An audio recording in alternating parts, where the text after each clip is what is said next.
Fatores da hereditariedade. E agora aqui, gente, a gente começa a entrar em alguns fatores da formação do DNA, tá?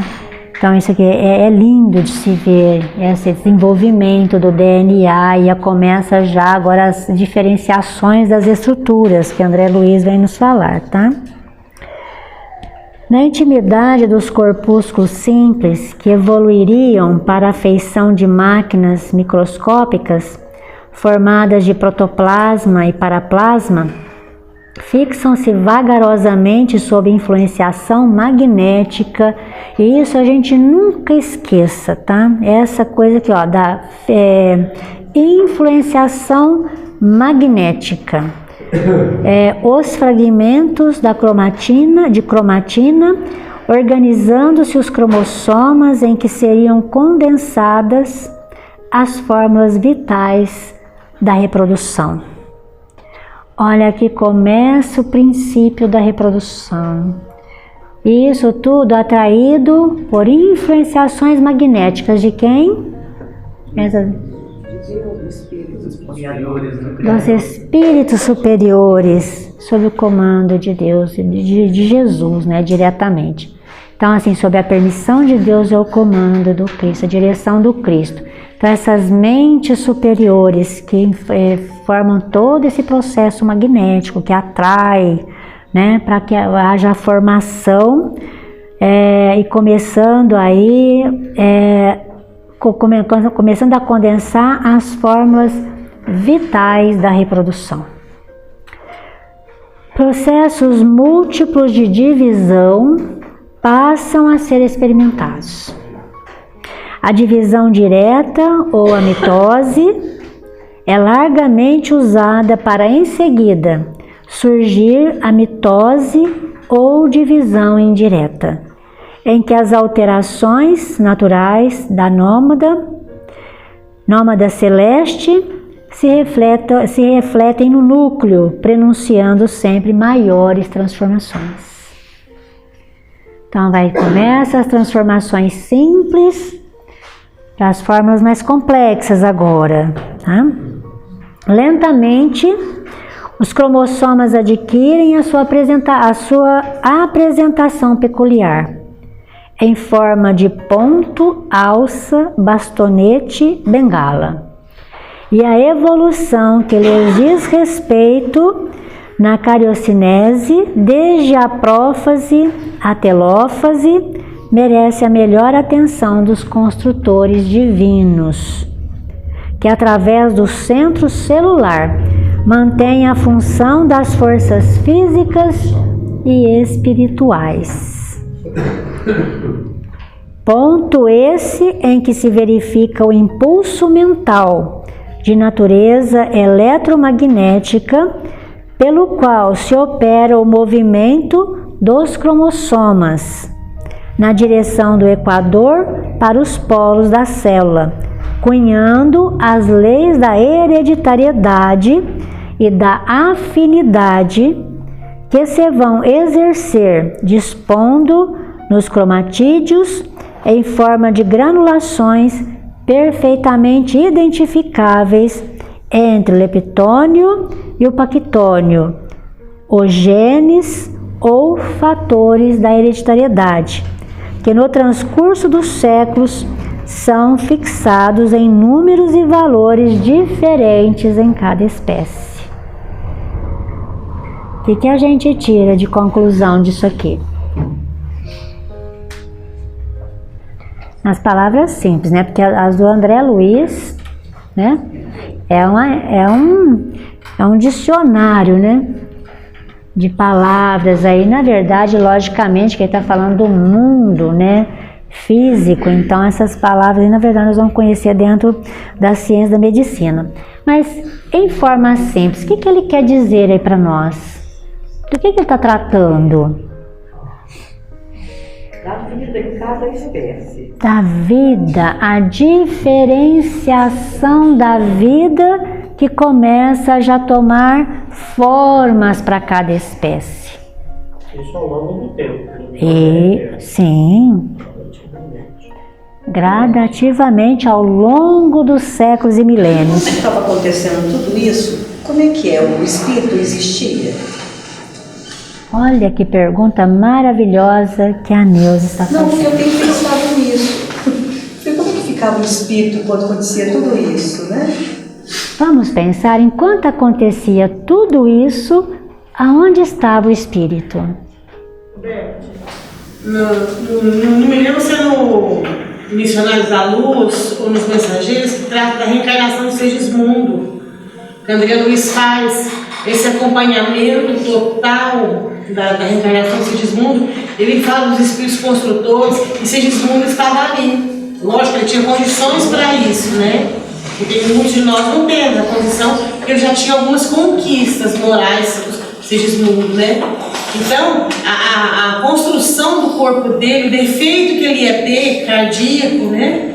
Mais para frente, tudo, quando ia aparecer a doença, a idade certa que ia aparecer, a construção das células e tudo mais do corpo, pelo espiritual para depois, o corpo da mãe, na mãe, dentro da mãe, é fantástico. Fantástico. Nesse processo, né, da formação que André Luiz está aqui, ele está formando o primeiro princípio da vida aqui, né? A vida que estava desabrochando para adquirir as várias espécies e se diferenciar. Onde que estava o espírito que viria habitar aí? Em outros mundos? Sim, em outros mundos. Aguardando chegar ao ponto de o corpo humano na Terra ser já uma morada compatível para receber aqui os primeiros humanos. O espírito fica sendo preparado. Em outros mundos. Sim. Quem foram os primeiros habitantes aqui? Bom, além da esfera animal, né? Que nós vamos lá caminhar por todo, que ele vai fazer essa trajetória animal. Mas vamos falar do espírito, já para habitar no corpo, que já diferenciou o humano. Quais foram os primeiros habitantes aqui desse mundo? Sim. Que veio de Capelinha? Foi a raça Atlântico. Quem foram os primeiros? Vocês nunca estudaram a história, não? A paleontologia aí? Ô Beth, não sei se foi sexta-feira, na conversa com o biólogo, veio um cientista que ganhou um prêmio importante que geralmente dão para religiosos, essas coisas. E ele disse que nós viemos dos micróbios unicelulares começando, então bateu tudo aqui, está aqui o que ele explicou. Sim. Você assistiu? Não, mas eu já li sobre isso, com tudo isso. Com tudo isso aqui. Ele explicou muito bem, sabe? Tudo, eu falei, olha, que maravilha. A ciência, né? A ciência, por que a doutrina, eu vou fazer um parênteses só para voltar um pouquinho nisso que a Cida está dizendo, depois nós voltamos na questão da Neuza, né? Mas, por que a doutrina espírita, como Kardec nos coloca lá no início, na introdução do Livro dos Espíritos, na introdução do Evangelho, na introdução da Gênesis, então ele faz a questão de dizer que a doutrina iniciou como ciência e não como religião. Ele foi claro nisso, porque era preciso entrar como ciência, porque como ciência ele é de observação e de experimentação. O conhecimento espírita é de observação e experimentação, que a ciência faz. Então, ele abre campo para a ciência estudá-lo.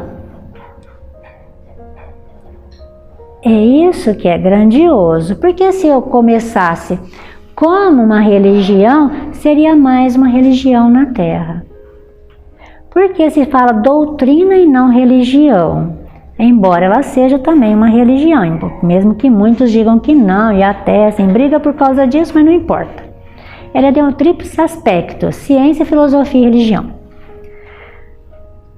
Mas, oi? Não tem dogmas.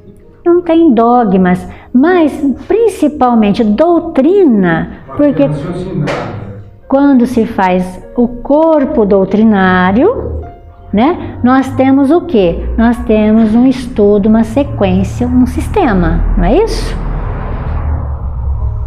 Por isso a gente fala doutrina.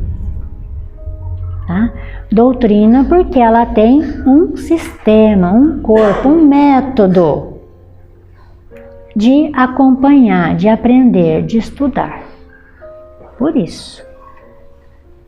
Bom, então voltando aqui na questão da Neuza. Quem foram os primeiros... A humana, gente. Quais foram os primeiros habitantes terrenos? Todos foram aqui também, viu? É que vocês não lembram. Os índios. Primatas, gente. Os homens das cavernas foram os primeiros habitantes da Terra. Os primatas ou homens primitivos, não foi assim? Vocês não lembram mais disso? Vocês esqueceram essa fase da história de vocês? Apagaram isso? Esqueceu. Inicial. Mas um professor de filosofia meu da faculdade falou assim, ó, põe o dedinho aqui no cóccix, você ainda vai sentir o seu lado primitivo. Ainda tá o toquinho do rabo ali que não acabou ainda. É verdade, eu nunca tinha pensado sobre isso, né? Ele falou assim, quer lembrar quem você é? Põe o dedinho aqui no cóccix e aperta aqui, ó, tá a pontinha do rabo que ainda que não acabou de sumir.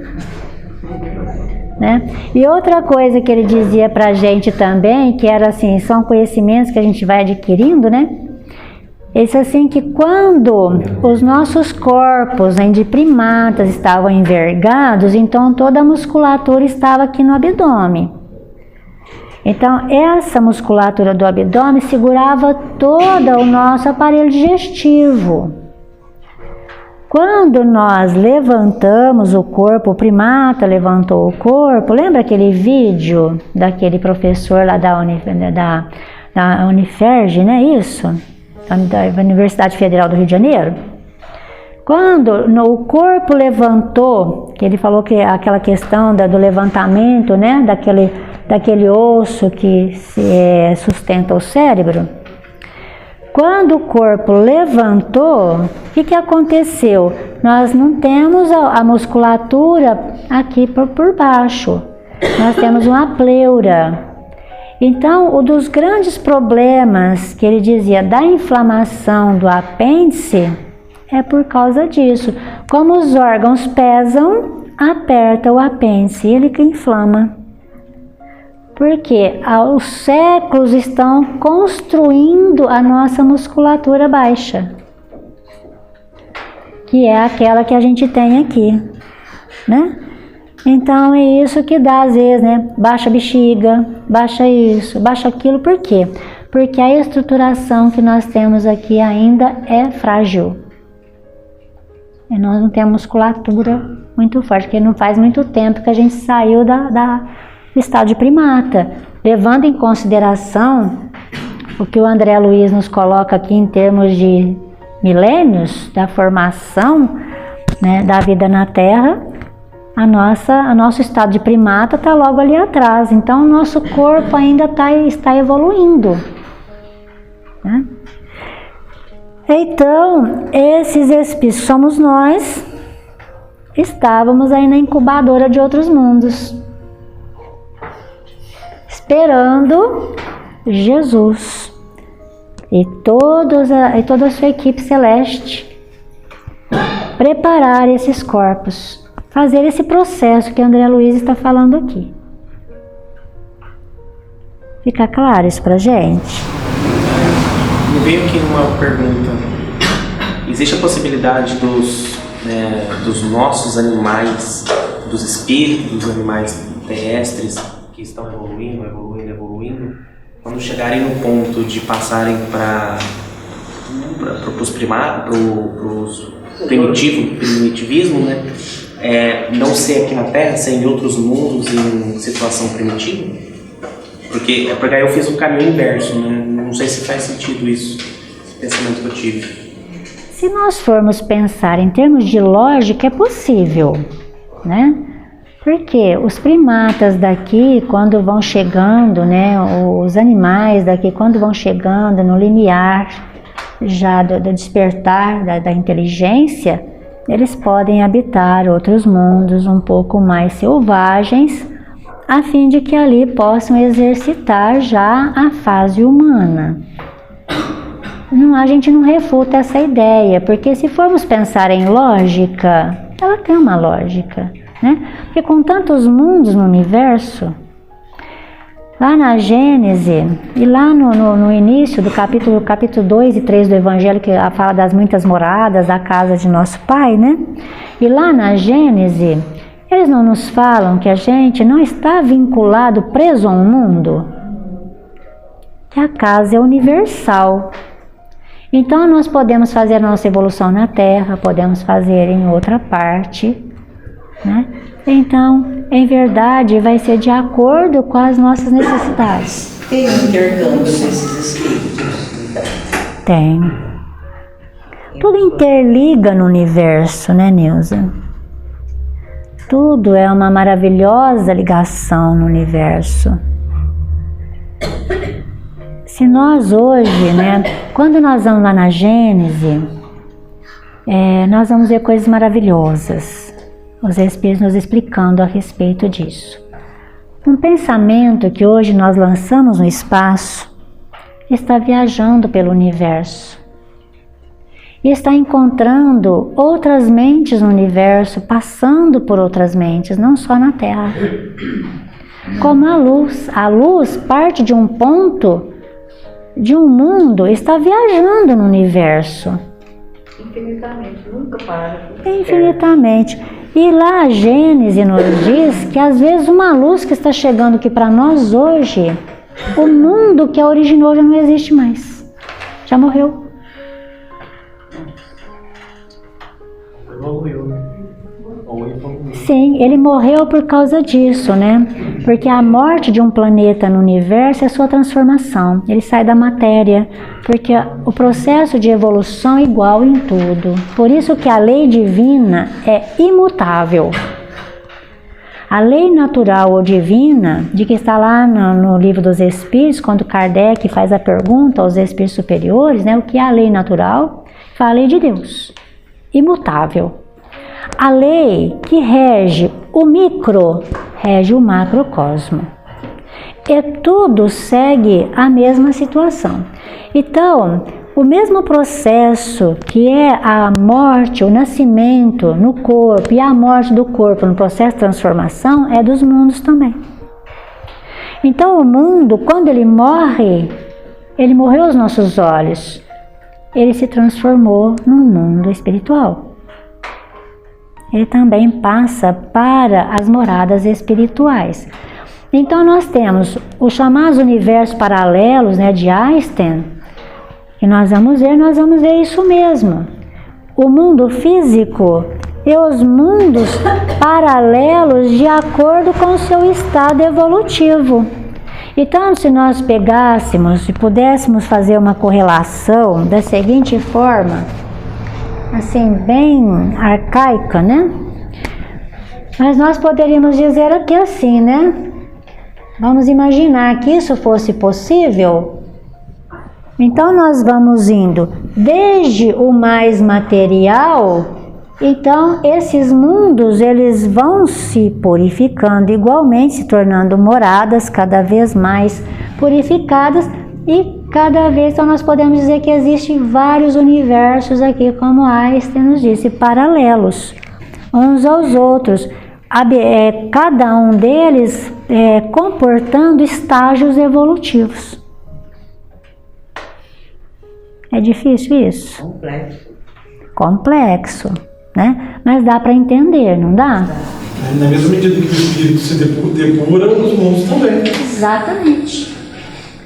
E os espíritos se depurando vão merecendo habitar esses mundos que se depuraram também. A matéria se quintessencia do mesmo jeito. Então, se nós pensarmos assim, de forma bem assim, simplória. Então nós vamos entender que tudo isso aqui está mergulhado em Deus. Todos esses universos estão mergulhados no fluido de Deus, no fluido divino. E Deus interpenetra tudo isso aqui, enxerga tudo isso. Isso é a grandeza, né? A onipotência de Deus. Isso é a onipotência. Então, Deus está, nós todos estamos, todos esses mundos, visíveis e invisíveis, estão mergulhados no fluido divino. Então, por isso, Deus sabe tudo, de tudo, em qualquer lugar. Tudo. Né? Então, isso é beleza, isso é grandeza, que às vezes nos escapa, né? Ao conhecimento. Muito bem. Então chegamos aqui. Arquivo dos reflexos. Arquivo dos reflexos condicionados. Então vocês vejam que ele está falando aqui no anterior,